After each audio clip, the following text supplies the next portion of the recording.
Es decir, yo no entiendo el nivel de lavado de cerebro que le han hecho a estos jóvenes para que sean tan estúpidos. Porque realmente están en un nivel de estupidez que no es ni siquiera entendible, humanamente entendible.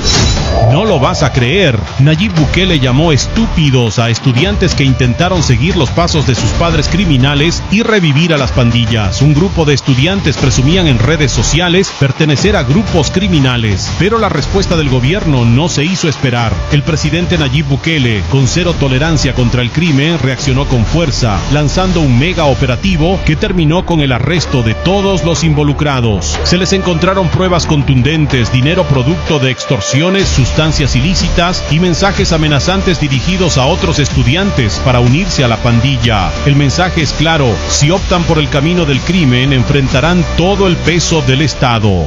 Una carpeta de cuero negro fue colocada sobre el atril central del Ministerio de Seguridad, bajo las luces blancas de la sala de prensa, sin preámbulos ni protocolos. Adentro, los primeros documentos oficiales que confirmaban la hipótesis que circulaba en los pasillos judiciales desde hace más de medio año. Estudiantes activos del Instituto General Francisco Menéndez, del Instituto Nacional Albert Camus y del Instituto Nacional Técnico Industrial habían intentado fundar una nueva estructura criminal desde los salones de clases. Le llamaban la raza estudiantil. El fiscal general, Rodolfo Delgado, sostuvo la carpeta abierta mientras citaba una a una las evidencias. Voces graves, palabras secas. Los informes policiales, cruzados con videos tomados por circuitos cerrados y testimonios anónimos, delineaban un organigrama que no dejaba dudas. Había jefes, encargados de disciplina, reclutadores y hasta una estructura de castigos internos. La operación había culminado con 48 capturas, de las cuales 14 correspondían a menores de edad. La información escoció como sal en carne viva. En los pasillos del inframen, aún con olor a ácido de limpieza y tiza mojada, se hablaba en susurros de cómo algunos compañeros dejaban de asistir a clases, pero sus nombres seguían inscritos. Nadie preguntaba. Nadie respondía. Había un código invisible, heredado de tiempos donde las pandillas tradicionales marcaban territorio. Pero esta vez, la amenaza no venía de los muros externos, sino del mismo pupitre de al lado. Según las actas judiciales, uno de los principales mecanismos de financiamiento de la raza estudiantil era la falsificación de billetes de baja denominación. Los elaboraban en impresoras comunes, intervenidas con programas de edición digital, y los inyectaban en el circuito informal. Puestos de frutas, buses del centro, tienditas de barrio. El objetivo no era enriquecerse, sino probar lealtad. Quien lograra cambiar 5 billetes sin ser descubierto, ganaba méritos dentro de la estructura. No es solo una travesura de adolescentes, esto es crimen organizado en fase embrionaria, afirmó el ministro Gustavo Villatoro, flanqueado por mandos de la Policía Nacional Civil. El rostro endurecido del ministro no dejaba lugar a matices. Las cifras eran contundentes. 3 institutos, 6 meses de vigilancia, 48 capturas. Entre los capturados, un joven de 19 años conocido como El Nano, dirigía una célula operativa desde el INTI. Su nombre aparece en mensajes interceptados, donde ordena golpizas, distribuye turnos de venta de marihuana y aprueba nuevos iniciados. Los peritos encontraron módulos de vigilancia instalados cerca de los baños escolares. No eran cámaras. Eran adolescentes con mochilas al hombro, que hacían guardia mientras otros llevaban a alumnas a los sanitarios. Según la FGR, hay al menos 5 testimonios que describen abusos sexuales encubiertos por este sistema. Las víctimas eran seleccionadas por su vulnerabilidad. Chicas nuevas, sin redes de apoyo, muchas veces becadas. El silencio era parte del castigo. La estrategia replicaba patrones de pandillas desarticuladas, pero con una envoltura distinta. Ya no se trataba de tatuajes visibles ni chalecos inflados por armas. Era la mochila de lona, la libreta cuadriculada, el uniforme pulcro. La violencia no se gritaba. Se escribía en mensajes cifrados. Se coordinaba por calendarios escolares. En una de las incautaciones, se halló un cuaderno con horarios de clases alterados. Servía para ubicar las mejores horas de operación sin presencia de profesores. La FGR presentó una lista con los delitos imputados: falsificación y alteración de moneda, venta de droga al menudeo, amenazas agravadas, abusos sexuales y agrupaciones ilícitas. Cada uno de los 34 adultos será procesado bajo el régimen penal ordinario. Los 14 menores serán trasladados a centros especializados, pero enfrentarán cargos similares. La defensa, por su parte, cuestionó la legalidad de algunas detenciones y denunció el uso de informantes encubiertos sin autorización judicial. La reacción popular no tardó. Afuera de los institutos, padres con rostro de incredulidad se agolpaban pidiendo explicaciones. Algunos defendían a sus hijos. Otros gritaban contra los directores. En redes, surgieron etiquetas que exigían revisar los protocolos de vigilancia escolar.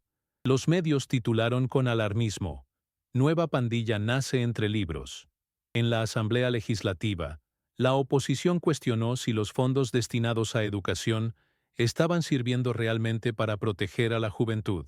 El oficialismo cerró filas, destacando la eficacia del operativo y acusando a los críticos de relativizar el crimen.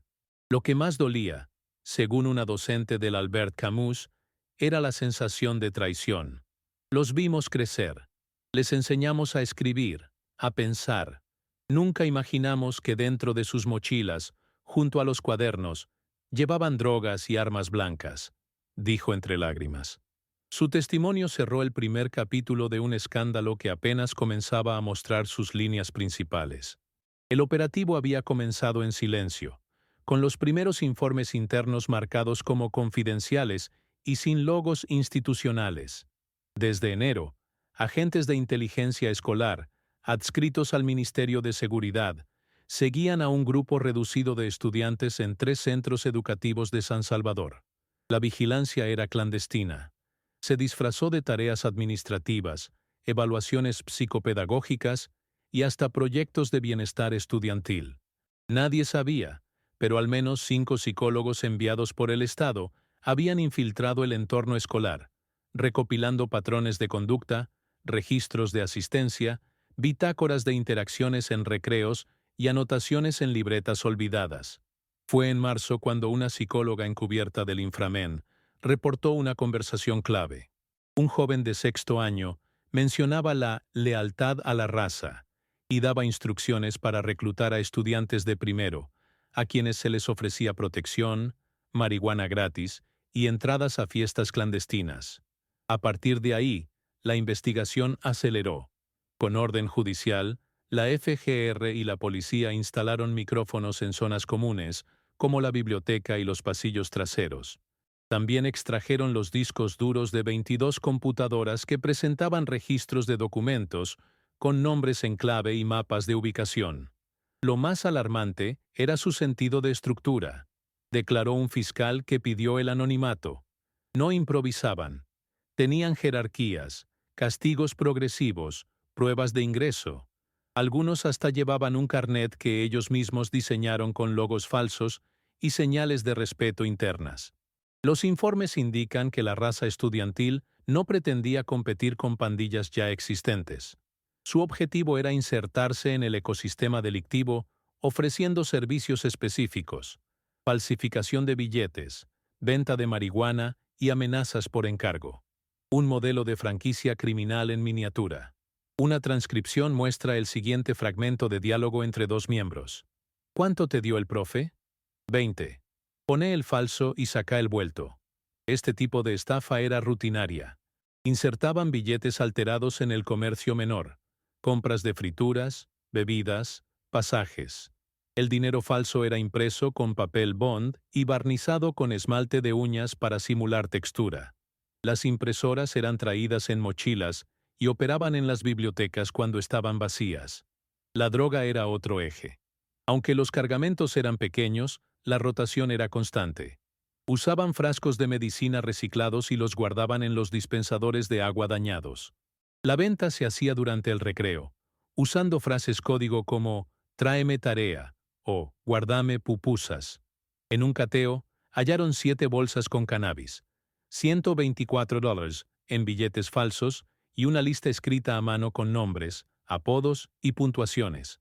Las puntuaciones, según los peritos, indicaban la confiabilidad de cada miembro. Los abusos sexuales, revelados en esta etapa de la investigación, removieron a la opinión pública con brutalidad. Las cámaras de vigilancia mostraron movimientos extraños cerca de los baños durante ciertos horarios. Tras cruzar horarios y testimonios, se confirmó que algunos miembros forzaban a las víctimas a entrar, mientras otros vigilaban. La Fiscalía obtuvo 5 declaraciones juradas. Una de ellas, escrita con letra tambaleante, decía: «Me dijeron que si hablaba, mi hermano iba a pagarla». En la rueda de prensa del lunes, el ministro de Defensa, Merino Monroy, tomó la palabra tras los datos presentados. Fue contundente. «No vamos a permitir que el crimen vuelva a esconderse en los centros de estudio. Esta es una batalla por el alma de nuestros jóvenes». Pero no todos estaban convencidos. Dentro del Congreso, un grupo de legisladores de oposición exigió la comparecencia del ministro de Educación para explicar cómo los directores no detectaron estos hechos. Las asociaciones de padres pidieron auditorías externas y algunos sindicatos docentes denunciaron que los psicólogos infiltrados violaban la intimidad institucional. En las calles, el miedo mutó en sospecha. Cada grupo de estudiantes riendo era observado como posible amenaza. Algunos padres dejaron de enviar a sus hijos. Otros exigieron revisión diaria de mochilas y controles biométricos. En redes, algunos defendían la operación. Otros acusaban al gobierno de criminalizar la juventud. El presidente no se pronunció directamente, pero una frase atribuida a él circuló entre los pasillos del Ejecutivo. Si la educación es la puerta al futuro, no vamos a permitir que la abran con una pistola en la mano. En los muros exteriores del inframen, la pintura fresca que cubría antiguos grafitis comenzaba a cuartearse, dejando al descubierto trazos apagados de nombres que alguna vez reclamaron territorio. El sol de la tarde no alcanzaba a disolver el silencio espeso que flotaba en el aire, una quietud que pesaba más que la humedad estancada en los corredores.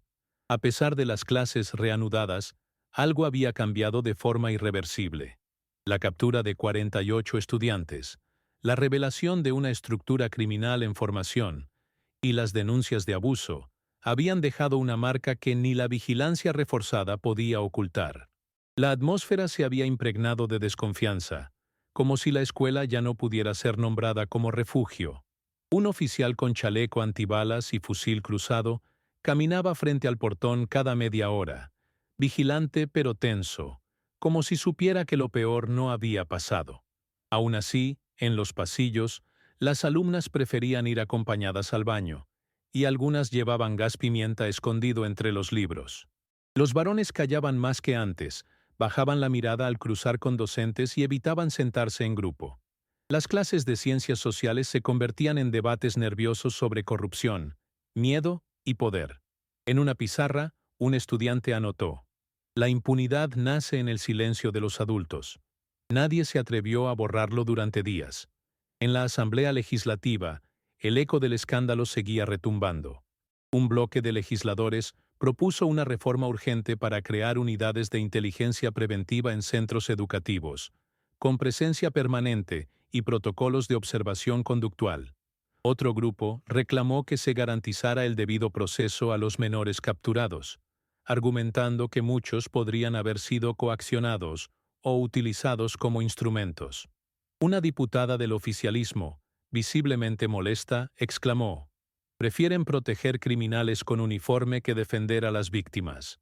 Las discusiones se extendieron durante toda la jornada, en medio de aplausos interrumpidos y murmullos de desconfianza. Mientras tanto, la Fiscalía preparaba la presentación formal de los cargos. La documentación creció hasta ocupar 3 archivadores completos, y un cuarto estaba en preparación. Incluía grabaciones de audio tomadas por micrófonos ocultos, mapas de movimientos dentro de las instalaciones, registros de dinero incautado, fotografías de billetes falsificados y hasta una carta escrita por uno de los cabecillas, encontrada en una carpeta escolar. «No somos como los de antes. Nosotros mandamos desde adentro». El fiscal encargado aseguró que los indicios eran contundentes, pero reconoció que algunos perfiles requerían una revisión más profunda para descartar errores judiciales. La opinión pública se polarizó. Columnistas celebraban la acción del gobierno como una muestra de autoridad moral en tiempos de deterioro institucional. Otros advertían sobre los peligros de convertir las escuelas en zonas militarizadas, donde la sospecha reemplaza la pedagogía. El periodismo independiente reveló que algunos estudiantes fueron detenidos sin pruebas sólidas, basados solo en denuncias anónimas recogidas por psicólogos encubiertos. Una madre apareció en televisión mostrando las notas impecables de su hijo de 17 años. No tiene ni una falta. Nunca llegó tarde. Ahora me dicen que es un criminal. No me dejan ni verlo. En las redes, la etiqueta "no todos los estudiantes" era tendencia. Se compartían videos de excompañeros defendiendo a los capturados, mientras otros posteaban fotos de los baños sellados con cinta policial como prueba de que el peligro era real. Una influencer salvadoreña pidió que se creara una línea directa para denunciar abusos en centros escolares. Nos están fallando todos. No es justo que una minoría silencie la educación de miles. La ministra de Educación compareció ante la comisión especial con un discurso cuidadosamente redactado. Visiblemente agotada, reconoció que la vigilancia institucional había sido insuficiente, pero también reclamó mayor inversión y personal capacitado. Prometió implementar un modelo integral de convivencia escolar con orientadores permanentes, formación emocional y sistemas de alerta temprana. No basta con revisar mochilas. Hay que escuchar el corazón de las aulas, dijo antes de retirarse entre aplausos tibios y miradas sépticas. La pregunta que todos evitaban pronunciar era la más obvia. ¿Cómo se construye una pandilla dentro del sistema educativo sin que nadie lo note? Un investigador forense del caso lo resumió en voz baja. Porque miramos sin ver. Porque confundimos obediencia con calma. Porque nos da miedo admitir que no conocemos a nuestros hijos. Algunos maestros veteranos se reúnan al final del día para comparar notas, reconstruir patrones, revisar registros de conducta. Nadie quiere volver a ser sorprendido. En los patios de los institutos intervenidos, el tiempo parece haberse suspendido. Ya no hay música en los recreos. Los profesores entran a clases con libretas y grabadoras. Las paredes fueron pintadas de blanco, pero debajo de la capa nueva, todavía se adivinan las sombras de nombres y códigos. El mural que antes mostraba una cita de Roque Dalton fue retirado sin explicación. En su lugar, hay una bandera nacional flanqueada por 2 custodios armados. Un grafiti sobreviviente lo resume todo. No era un juego, era un plan, y estaba funcionando. Y lo dejamos crecer donde menos debía haber florecido, en la escuela.